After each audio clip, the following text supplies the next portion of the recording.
ये 2015 एडवांस का क्वेश्चन है, जिसमें ये बोला गया है कि हमारे पास में एक आइडियल मोनोएटॉमिक गैस है जो हमने यहाँ पर रखी हुई है। यहाँ पर हमने मोनोएटॉमिक गैस रखी हुई है और ये पिस्टन से कनेक्टेड है। इस वाले चेम्बर के बारे में, इस वाले पार्ट के बारे में कोई इंफॉर्मेशन क्वेश्चन में नहीं दिया गया है।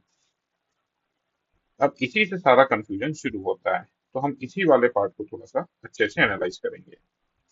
तो पहले यहाँ का जो प्रेशर था वो P1 V1 और T1 था। Pressure P1, volume V1, temperature T1, और स्प्रिंग जो थी वो रिलैक्स स्टेट में थी। अब आप यहाँ पर देखिए कि ये आपसे बोल रहे हैं कि लेफ्ट हैंड साइड पर प्रेशर है P1। ए एरिया के हिसाब से P1 इंटू ए फोर्स लगना चाहिए। अगर यहाँ पर प्रेशर P1 है तो इधर फोर्स लगेगा P1 इंटू ए। और स्प्रिंग को बोल रहे हैं ये रिलैक्स्ड है, मतलब स्प्रिंग यहाँ पर फोर्स लगा नहीं सकती। और फिर भी ये उसी पोजीशन पर है, इसका मतलब ये है कि इस जगह पर भी प्रेशर कितना होना चाहिए, P1 ए। मतलब यहाँ पर प्रेशर P1 होना चाहिए, तो यहाँ पर भी फोर्स जो है वो P1 लग रहा होगा। ठीक है। तो सबसे इम्पोर्टेंट कंक्लूजन हमने ये निकाला कि आप ऐसा मत सोचिए कि यहाँ पर वैक्यूम है, यहाँ पर कुछ भी गैस होगी और उसका प्रेशर जो है वो P1 रहेगा। फिर हमने गैस को जो है वो स्लोली हीट करा और इसका टेम्परेचर जो है हीट करके T2 तक पहुंचा दिया। मतलब पहले इसका प्रेशर P1 था, वॉल्यूम V1 था, टेम्परेचर T1 था। फिर इसको हमने हीट करा तो इसका प्रेशर हो गया P2, वॉल्यूम हो गया V2 और टेम्परेचर हो गया T2। The gas is then heated very slowly to temperature T2, pressure P2 and volume V2। और इस प्रोसेस में जो डिस्प्लेसमेंट हुआ वो x हुआ। मतलब जब ये x इधर चला गया है, x इधर चला गया है पिस्टन, तब जाके यहाँ पर प्रेशर जो है वो P2 हुआ है। तो P2A, और यहाँ का वॉल्यूम V2 होगा और यहाँ का टेम्परेचर T2 होगा। और ऑब्वियसली उस समय पर स्प्रिंग स्ट्रेच हो चुकी होगी तो Kx फोर्स यहाँ पर लग रहा होगा और यहाँ पर प्रेशर भी है। अब मैंने इसको ओपन क्यों किया है, देखिए। मैंने अज्यूम करा, क्योंकि यहाँ का वॉल्यूम तो देखिए आपने मुझे बता दिया। तो आपने मुझे यहाँ का वॉल्यूम बताया, लेकिन इस वाले पार्ट का आपने वॉल्यूम बताया ही नहीं। और जब मैं इसको हीट करूंगा तो ये आगे जाएगा, और जब ये आगे जाएगा तो यहाँ पर प्रेशर जो है वो बढ़ना चाहिए। और प्रेशर का रिलेशन वॉल्यूम के साथ होता है, PV is equal to NRT. तो आपको वॉल्यूम के बारे में कोई इंफॉर्मेशन देनी चाहिए। जैसे मैं यहाँ पर बोल सकता हूँ कि मान लीजिए पहले प्रेशर था P1 और वॉल्यूम था V1, टेम्परेचर T1। बाद में प्रेशर हो गया P2, वॉल्यूम जो हो गया वो V2 हो गया। तो इस V2 को मैं लिख सकता हूँ V1 प्लस AX। ये आपका V2 हो गया। क्यों? पहले वॉल्यूम मेरा V1 है ही, और ये वॉल्यूम और बढ़ गया। कितना वॉल्यूम बढ़ गया? AX वॉल्यूम बढ़ गया। तो बाद का वॉल्यूम मेरा V2 जो है वो V1 प्लस AX होगा, और बाद का टेम्परेचर कितना? T2। राइट। तो आपने इस पार्ट का वॉल्यूम दिया मेरे को V1, तभी तो मैं इस पार्ट का वॉल्यूम बाद में V2 लिख पाया। राइट। एक इंफॉर्मेशन आपने दी, तभी मैं दूसरी इंफॉर्मेशन उससे मैंने निकाल पाया। लेकिन यहाँ पर आपने मुझे वो इंफॉर्मेशन दी ही नहीं। यहाँ पर वो इंफॉर्मेशन आपने नहीं दी कि इसका वॉल्यूम कितना है। मतलब आपने एक इंफॉर्मेशन मुझे कम दी है, मतलब एक अजम्पशन मुझको मानना पड़ेगा। और वो अजम्पशन मैं मान रहा हूँ कि P1 जो है वो कांस्टेंट है। और मुझे पता है एग्जामिनेशन में ये चीज जज करना बहुत मुश्किल है, but since I am mechanical engineer I know how this spring loaded friction, spring loaded piston x, तो उसके लिए बाहर जो प्रेशर रखा जाता है वो कांस्टेंट ही रखा जाता है। तो लॉजिकली मैंने आपको समझाने की कोशिश करी है कि इसका वॉल्यूम दिया गया है हमको, तभी मैं इसकी वॉल्यूम बाद में निकाल पाया। इसका वॉल्यूम आपने मुझे बताया ही नहीं है मुझे। तो मैं इसका प्रेशर जो है वो मैं निकाल ही नहीं सकता, क्योंकि मैं इसका वॉल्यूम नहीं निकाल सकता इस वाले पार्ट का। इस वाले पार्ट का जब मैं वॉल्यूम नहीं निकाल सकता तो प्रेशर कैसे निकालूंगा? इसीलिए मेरे को एक अजम्पशन मानना पड़ा, जो कि प्रेशर कांस्टेंट है। राइट, अब आगे बढ़ते हैं। सबसे पहले तो नंबर ऑफ मोल्स इसका देखिए। इसमें ना टेम्परेचर कांस्टेंट है, टेम्परेचर चेंज हो रहा है, ना वॉल्यूम कांस्टेंट है, ना प्रेशर कांस्टेंट है। राइट, तो इसमें मैं कोई सा भी जो स्टैंडर्ड फार्मूला वगैरह है वो मैं नहीं लगा सकता। लेकिन हाँ, ये चेम्बर क्लोज्ड है, तो मैं एक चीज लगा सकता हूँ, जो नंबर ऑफ मोल्स है वो तो कांस्टेंट ही रहेंगे। मतलब P1 V1/T1 जो है वो P2 V2/T2 के बराबर रहेगा। This is nothing but conservation of moles. ये मैं लगा सकता हूँ, हमेशा लगा सकता हूँ जब तक सिस्टम क्लोज्ड है। तो पहले मैंने प्रेशर को माना P1, V1, टेम्परेचर T1। और इन्होंने बोला है कि बाद में मान लीजिए वॉल्यूम जो है वो 2V1 हो गया है। तो मैंने प्रेशर को मैंने P2 लिखा, वॉल्यूम की जगह पर मैंने 2V1 लिखा। और टेम्परेचर कितना हो गया? टेम्परेचर इन्होंने 3T1 माना, तो यहाँ पर मैंने 3T1 लिख दिया। तो T1 से T1 कैंसिल करते हैं, V1 से V1 कैंसिल करते हैं। तो P1 जो है या P2 जो है वो 3/2 P1 के बराबर है। ये इंफॉर्मेशन हमको दी गई है। राइट, कब दी गई है? जब V2 जो है, मतलब यहाँ पर हम इस assumption पे काम कर रहे हैं कि V2 जो है वो 2V1 के बराबर है, और T2 जो है वो 3T1 के बराबर है। राइट, ठीक है। तो यहाँ तक हमने कर लिया। अब इसके बाद में देखिए आप, फिर से मैं लॉजिक समझा देता हूँ। क्योंकि ये सिस्टम क्लोज था, इसीलिए मैंने नंबर ऑफ मोल्स कंजर्वेशन लगाया। ठीक, अब ये आगे चला गया। देखिए, अब जब ये आगे गया है तो इस तरफ जो फोर्स लग रहा होगा वो लग रहा होगा P2A। और P2 का वैल्यू मुझे पता चल गया है, 3/2 P1 है। इस तरफ गैस का प्रेशर मेरे को वही मानना है, P1A। और इधर एक स्प्रिंग फोर्स लगा रहा होगा, Kx। तो 3P1/2A फोर्स इस तरफ, इस तरफ, और इस तरफ लग रहा है P1A। तो मैं उसको सब्ट्रैक्ट कर देता हूँ, -P1A। तो वो फोर्स Kx के बराबर होगा, P2A माइनस P1A। P2 का वैल्यू 3/2 P1A माइनस P1A। ये वाला फोर्स जो है वो Kx के बराबर होगा। तो यहां से मुझे पता चल गया कि Kx जो है वो P1/2A के बराबर होगा। ये कंडीशन भी देख लीजिए आप। ठीक, अब देख लेते हैं मुझे क्या निकालना है। मुझे निकालना है एनर्जी स्टोर्ड स्प्रिंग, और प्रेशर और वॉल्यूम के टर्म्स में ही चाहिए। ठीक, ये जो मैंने वॉल्यूम V2 लिखा, जो कि V1 प्लस AX के बराबर है। और मैंने बोला था ये जो वॉल्यूम है वो 2V1 के बराबर है, तो is equal to V1 plus AX। तो AX का वैल्यू जो है वो V1 के बराबर है। ठीक, ये सारा मैंने कैलकुलेशन कर लिया है। अब मुझे निकालना है एनर्जी स्टोर्ड इन स्प्रिंग। तो जो एनर्जी होगी, एनर्जी स्टोर्ड इन स्प्रिंग, वो होगी हाफ K x², जिसको मैं लिख सकता हूँ half Kx × x। This is 1/2 Kx का वैल्यू ये मैं यहाँ पर पुट कर देता हूँ, P1/2A। और एक x यहाँ पर लिख दिया मैंने। और Ax का वैल्यू है V1।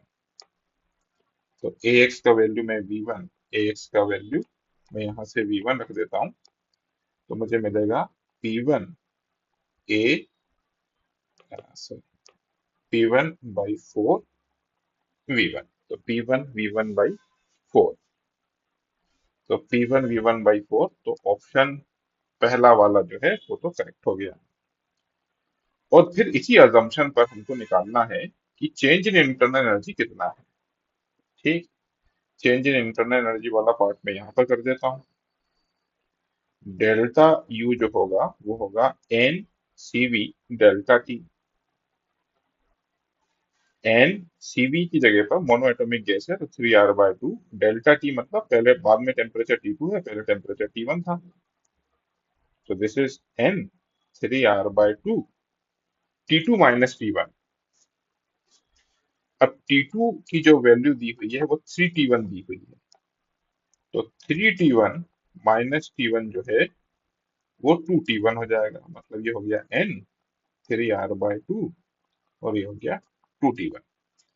अब एन आर T1 जो है, टू से तो टू कैंसिल कर देते हैं, एन आर T1 शुरुआत में P1 V1 के बराबर है, तो ये हो गया 3 एज इट इज रखा, और यहाँ पर मैंने रख दिया P1V1। तो डेल्टा यू भी पता चल गया, इट इज 3P1V1। तो यहाँ पर भी आंसर 3P1V1 दिया हुआ है, तो ये वाला ऑप्शन भी सही है। अब इसमें इन्होंने थोड़ा सा चेंज कर दिया है, V2 को 3V1 माना है और T2 को 4T1 माना है। अब इस अजम्पशन के साथ में हमको दोबारा से जितना भी हमने प्रोसेस रिपीट करा है वो फिर से अभी रिपीट करना है। तो V2 जो है वो 3V1 के बराबर है, लिख लेते हैं उसको। V2 जो है वो 3V1 के बराबर है पहला, और T2 जो है T2 वो 4T1 के बराबर है। फिर से जितना भी हमने प्रोसेस करा था फिर से प्रोसेस हम लोग रिपीट कर रहे हैं। पहले pressure number of moles constant है n, तो P1V1 by R T1 will be equal to, बाद में प्रेशर होगा P2, वॉल्यूम होगा 3V1 बाई R, और T2 की जगह पर मैं लिख देता हूँ 4T1। So of course V1 से V1 कैंसिल हो गया, RT1 से RT1 कैंसिल हो गया, P2 का वैल्यू आता है 4/3P1। ठीक, और ये जो V2 वॉल्यूम होगा वो पहले वाली वॉल्यूम V1 प्लस AX होगा। यहाँ पर देखिए हमने पहले भी यही किया था कि मान लीजिए पहले वॉल्यूम जो है V1, और फिर इसका X जो है डिस्प्लेसमेंट हुआ तो कितना वॉल्यूम और बढ़ गया, AX वॉल्यूम बढ़ गया। तो अब ये जो वॉल्यूम हो गया वो कितना हो गया, V2 हो गया, और यही लिखा है मैंने। V2 जो है वो V1 प्लस AX है, दोबारा से वही इक्वेशन लगा रहे हैं। और V2 जो हमने बताया वो इस केस में बताया है V2 इज 3V1, तो 3V1 is equal to V1 plus AX। तो AX का वैल्यू आ गया 2V1, तो एक मैंने इसको अंडरलाइन कर लिया, एक मेरा ये रिजल्ट आ गया। और जब वो X डिस्प्लेस हो चुका है तो स्प्रिंग भी एक फोर्स लगा रहा होगा कि X, यहाँ का प्रेशर हमने P1 कांस्टेंट माना है, P1A, और इधर से हम फोर्स लगा रहे हैं P2A। तो P2A will be equal to P1A plus KX। तो KX का वैल्यू जो होगा वो होगा P2 minus P1 into A, और P2 की वैल्यू है 4/3P1। कहाँ, ये हम लोग पहले निकाल चुके हैं, P2 की वैल्यू यहाँ पर रख दी, 4/3P1 minus P1 into A will be equal to KX। तो P1A/3 का वैल्यू हो गया KX। ये रिजल्ट हमने और निकाल लिया। अब देखते हैं क्वेश्चन में क्या पूछा है। क्वेश्चन में पूछा है वर्क डन बाय गैस। तो गैस जो है, अगर मान लीजिए ये एक्स हमने इसको डिस्प्लेस कर दिया है और इसको बहुत स्लोली मूव करवा रहे हैं, तो यहाँ पर प्रेशर होगा P1, तो फोर्स होगा P1A। यहाँ पर फोर्स लग रहा होगा P1A, सॉरी, यहाँ पर प्रेशर P मान लेता हूं मैं किसी भी समय पर, और यहाँ पर स्प्रिंग एक फोर्स लगा रही होगी KX। तो किसी भी समय पर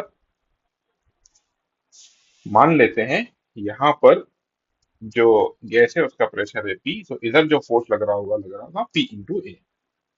और इधर वाला प्रेशर ये तो हमने कांस्टेंट ही माना था, तो ये प्रेशर कांस्टेंट है। और एक फोर्स वो लग रहा है KX। ये मैंने प्रेशर P2 क्यों नहीं लिखा, क्योंकि ये मैं किसी समय पर मान रहा हूँ, ये किसी समय पर प्रेशर ये है। और वर्क डन जो है इस बार जो है वो इंटीग्रेशन से निकालना पड़ेगा, क्योंकि प्रेशर कांस्टेंट नहीं है। जैसे जैसे ये आगे बढ़ेगी वॉल, वैसे वैसे स्प्रिंग में कंप्रेशन होगा और ये वाला फोर्स जो है वो चेंज हो जाएगा। ये वाला फोर्स एक्स के हिसाब से चेंज हो रहा है।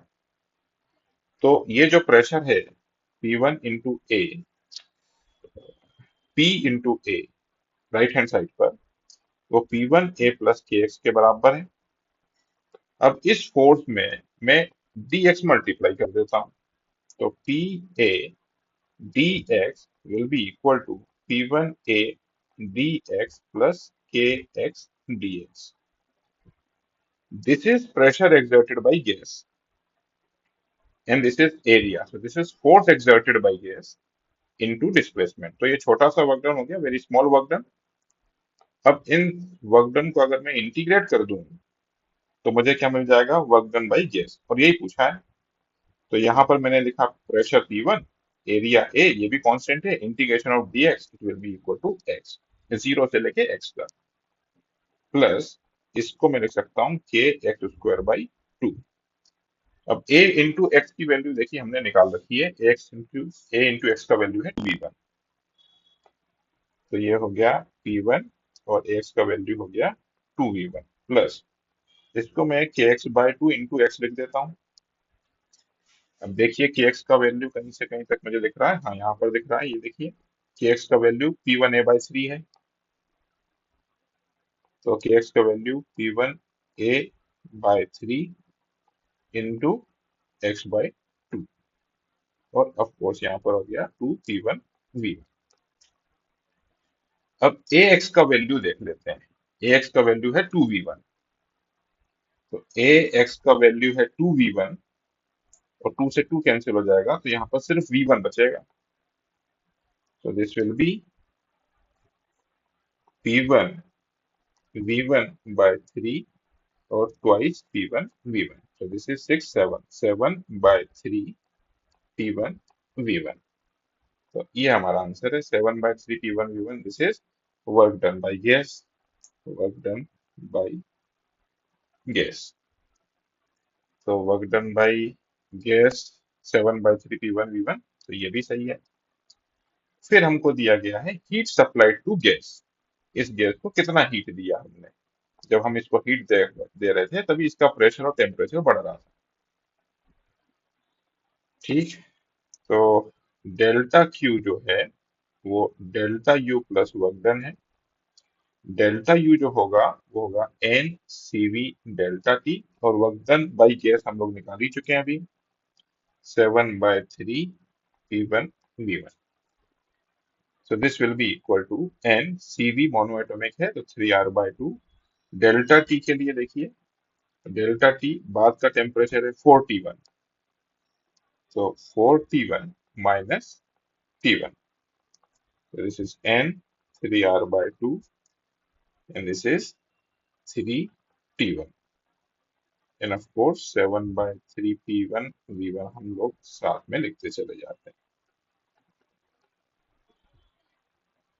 अब देखिए यहाँ पर N R T की जगह पर मैं P1 V1 लिख देता हूँ, और बाकी 3 into 3 9/2 plus 7/3 P1 V1। So 9 into 7, 3, 27 plus 7 into 2, 12 divided by 6. P1 V1 final answer है। So that is 41/6 P1 V1। तो इतना हीट हमने सप्लाई किया होगा। तो 41/6 मतलब यहाँ पर जो वैल्यू आनी चाहिए थी वो 41 आनी चाहिए थी, मतलब ये वाला ऑप्शन जो है वो गलत है। तो इसका जो करेक्ट आंसर होना चाहिए वो ए, बी और सी होना चाहिए।